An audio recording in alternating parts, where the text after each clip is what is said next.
آپ سب کی خدمت میں سلام پہنچے۔ میں کب سے آپ کی خدمت میں حاضر ہو رہا ہوں اور آپ کے ارشاد کے مطابق وہی گنگاتا رہا ہوں جن کی آپ کو ضرورت تھی۔ آج میں آپ سے ایک اجازت مانگنے کی جرات کر رہا ہوں، اور وہ یہ ہے کہ مجھے اس بات کی اجازت دیجیے کہ میں دبی زبان کے بجائے اونچی آواز میں یہ کہہ سکوں کہ جو انسان ان پڑھ ہوتا ہے اس کے پاس بھی اچھا دماغ ہوتا ہے، وہ بھی کچھ سوچ سکتا ہے، وہ بھی سوچتا ہے، وہ بھی فاضل ہوتا ہے اور ہنرمند ہوتا ہے۔ ہمارے ہاں اور خاص طور پر ہمارے علاقے میں یہ بات بہت عام ہو گئی ہے کہ صرف پڑھا لکھا آدمی ہی لائق ہوتا ہے، اور جو پینڈو آدمی ہے اور انگوٹھا چھاپ ہے اس کو اللہ نے دانش ہی نہیں دی۔ اس سوچ نے ہماری زندگیوں میں ایک بہت بڑا رخنہ پیدا کر دیا ہے،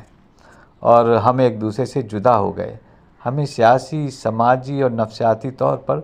بڑی شدت کا نقصان پہنچ رہا ہے، جبکہ دوسرے ملکوں والے اپنی اجتماعی زندگی میں اس نقصان کے متاثرہ نہیں ہیں۔ ہماری 14 کروڑ کی اتنی بڑی کمیونٹی ہے، اس کو ہم نے ایک طرف رکھا ہوا ہے، اور میں، آپ اور ہم سب جو سمجھدار لوگ ہیں، جن کی تعداد زیادہ سے زیادہ لاکھ بنتی ہے، ہم نے سارا حساب و کتاب سنبھال رکھا ہے،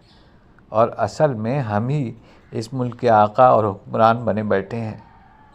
میں یہ عرض کرنا چاہتا ہوں اور دست بستہ درخواست کرتا ہوں کہ وہ لوگ بھی ہمارے ساتھی ہیں۔ پنکچر لگانے والا، سائن بورڈ لگانے والا بڑھئی ترخان بھی اپنے اندر ایک ہنر رکھتا ہے۔ اگر ہم اس کو سلام نہ کر سکیں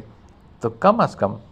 ان کے لیے دل میں یہ احترام تو رکھیں کہ یہ ویلڈر جس نے کالے رنگ کی اینک پہن رکھی ہے اور ٹانکا لگا رہا ہے، وہ بھی تقریباً اتنا ہی اہمیت رکھتا ہے جتنا ہارٹ سرجن